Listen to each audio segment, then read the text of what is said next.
Bienvenue sur Clapotis et bienvenue dans cette nouvelle vidéo consacrée à la lecture linéaire de l'œuvre de Manon Lescaut. Et cette lecture linéaire que nous allons travailler ensemble se situe dans la seconde partie. Alors précisons le contexte du passage justement. Nous sommes dans cette seconde partie du roman et quelque temps auparavant, Des-Grieux est conduit au Petit Châtelet et Manon à l'hôpital. Le père de Des-Grieux le fait le libérer et Manon, quant à elle, est condamnée à la déportation en Amérique. Nous sommes dans ce passage-là dans le jardin du Luxembourg. Des-Grieux va demander à son père de favoriser la libération de Manon et ce dernier va d'ailleurs refuser et nous allons avoir affaire en fait à la rupture familiale, moment donc de confrontation morale ultime entre un père et son fils. Bien sûr, là je vous ai fait le contexte du passage, mais dans votre introduction générale, il conviendra au préalable de présenter l'objet d'étude, en l'occurrence comme vous voyez le roman du Moyen-Âge à nos jours, de présenter le parcours et d'en donner son titre et quitte à l'expliciter assez sommairement donc rapidement. Ensuite, vous allez présenter l'auteur de façon rapide, vous allez retenir quelques traits de sa biographie, introduire l'œuvre et donc le fameux passage du texte concerné. Et là, on pourra justement dans cet extrait délimiter des 3 mouvements significatifs. La posture, dans un premier temps pathétique de Des-Grieux face à son père. Ensuite, une deuxième partie qui correspondra à l'évocation d'un père qui est vraiment sûr de lui, qui est imperturbable face à son fils. Bref, un père inflexible. Et troisième partie, on verra en fait en quoi ce passage traduit une séparation définitive que l'on pourrait qualifier de grandiloquente. On y reviendra bien évidemment. Et quand on va commencer l'explication de texte, vous verrez bien les délimitations de ces 3 passages. Ainsi, au regard de ce que l'on évoque, on évoquera surtout à la fin de l'introduction générale le projet de lecture que vous voyez apparaître, qui pourrait être celui-ci. En quoi cette rupture familiale renforce-t-elle la marginalité de Des-Grieux? Et donc ça renvoie bien effectivement à l'objet d'étude, ou du moins le parcours associé sur cette idée de la marginalité des héros, ou du moins ce qu'ils en paraissent. Après avoir donc effectué tous ces aspects-là, n'oubliez pas de faire la lecture expressive à la fin de votre introduction, et ensuite vous passez à l'étude des mouvements respectifs. Donc ici, on va s'intéresser au discours pathétique de Des-Grieux face à son père.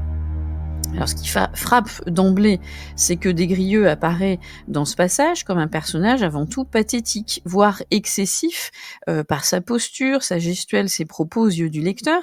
En effet, ses manifestations physiques sont celles de la souffrance et traduisent d'emblée un signe de soumission évident. Il mentionne ses pleurs avec une gestuelle qui l'accompagne, je me jetais à ses genoux, ce qui se traduit son attitude suppliante. On peut dire que cette scène est très visuelle, voire théâtrale, et c'est bien ça le problème. Des-Grieux semble surjoué. Tout entier, il implore son père, son visage, son corps, mais aussi sa voix, sont dédiés à sa souffrance. Notez d'ailleurs l'interjection «à», point d'exclamation. Le discours direct, bien évidemment, renforce la vivacité des propos, et la position physique de Des-Grieux traduit certes sa douleur face à la situation de Manon, mais elle traduit aussi son infériorité vis-à-vis de son père et la dépendance vis-à-vis de celui-ci. Il le dit: «Je suis votre fils», en les embrassant. Et encore une fois, une remarque vient à l'esprit du lecteur. N'est-ce pas un jeu excessif de comédien? On a l'impression vraiment que c'est exagéré, surjoué. C'est un pathétique qui semble un peu superficiel. Des-Grieux est habitué en la matière. Est-ce qu'il n'est pas dans l'émotion et la persuasion pour toucher son père? Pour preuve, de façon habile, il établit une comparaison entre le couple qu'il forme avec Manon et celui très respectable qui était formé par ses parents. Et pourtant, on ne peut pas dire que sa relation avec Manon est considérée comme un modèle épousant la norme sociale. Ses arguments, sont alors des plus simples.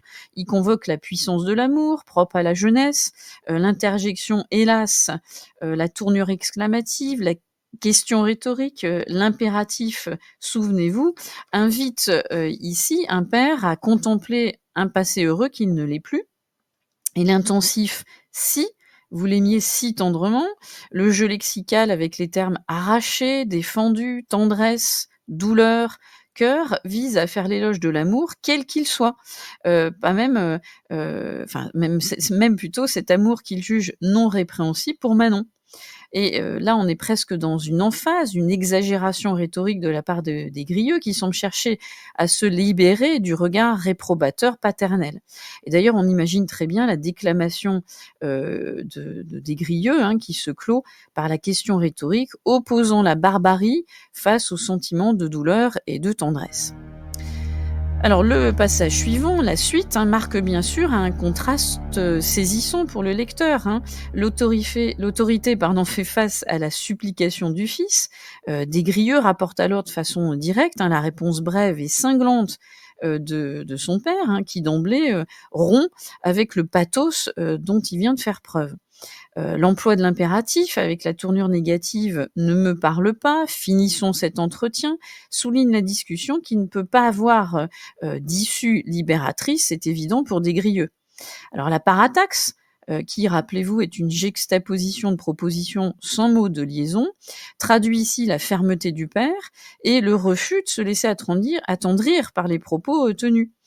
Son ton on pourrait presque le qualifier d'humiliant. Sa réponse des plus sèches montre combien il souligne son mépris pour les sentiments exprimés avec grandiloquence par son fils, qu'il infantilise, et il ne prend pas du tout au sérieux ses propos, hein. Il m'importune, dit-il, et l'évocation par des Grieux de sa mère produit l'effet totalement inverse et contraire à celui espéré. Le père perçoit la référence à sa femme comme un véritable outrage à sa mémoire. Il le rappelle d'ailleurs sèchement, hein. Si elle eût vécu pour les voir, avec cette subordonnée hypothétique au subjonctif plus que parfait, montre bien, hein, son point de vue, qui désigne, enfin qui souligne presque implicitement: «Heureusement que ta mère n'est pas là pour voir ce que tu oses dire». Donc on voit bien le côté très sec, hein, de sa réponse, et on notera d'ailleurs que le père exprime une colère certaine, hein, irritée, indignation, mais en même temps sa colère est froide. Pour preuve, la forme catégorique de la phrase, par l'usage du futur, ne me fera point changer de résolution. La dureté du père est alors à son comble.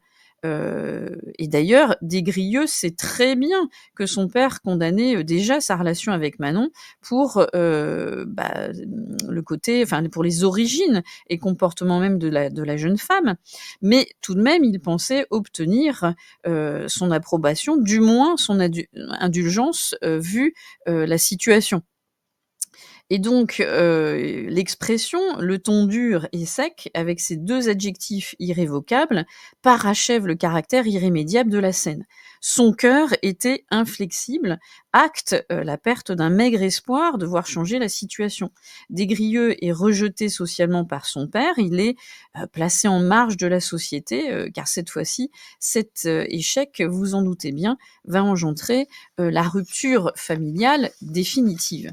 Et puis, le passage suivant, on va voir ici que ce dernier mouvement, on va dire, est qualifié de séparation définitive, séparation familiale, hein. C'est une séparation qui est grandiloquente par aussi l'usage des termes qui vont être ici utilisés. Alors, comme vous le voyez apparaître dans le passage, le mouvement peut s'expliquer par le mouvement que fait Desgrieux, hein, peut s'expliquer par le comportement dans les épisodes précédents. Ou du moins, pardon, le père, hein, réagit ici par rapport à ce qui s'est déjà passé. Et puis, le fils est lui aussi méfiant, hein. Il exprime une méfiance qui se traduit physiquement. «Je m'éloignais de quelques pas», parce qu'en effet, il se souvient de son arrestation chez monsieur de B par les domestiques de son père et la contrainte subie pour garder sa chambre. Donc c'est en partie la peur qui l'anime ici au début de ce dernier mouvement, mais en s'éloignant, il traduit aussi spatialement l'écart qui vient de se creuser entre lui et son père. Écart fatal, comme dans une tragédie classique, tragique, hein, donc on est bien dans la fatalité, le caractère irréversible de la situation. Plus rien ne les lie, plus rien ne les retient. Il devient donc quelque part libre malgré lui, prêt à s'aventurer vers un ailleurs inconnu, mais sans espoir de retour. Alors Desgrieux donne de nouveau une dimension tragique à ses paroles, hein, en exprimant les contraintes qui pèsent sur lui par des tournures impersonnelles négatives. Il est impossible, il ne l'est pas moins. À cet instant, on peut avancer l'idée que Desgrieux d'ailleurs s'inscrit dans la lignée des héros tragiques, seuls contre tous, seuls face à une mort inéluctable sans pouvoir l'éviter ou du moins la retarder. Il va alors lancer ses derniers mots à son père pour la suggérer, cette mort. L'adverbe de temps bientôt en souligne l'imminence. La phrase affirmative je vous dis un éternel adieu suggère ce caractère pathétique et irrémédiable, catégorique. Son destin va s'accomplir quoi qu'il arrive.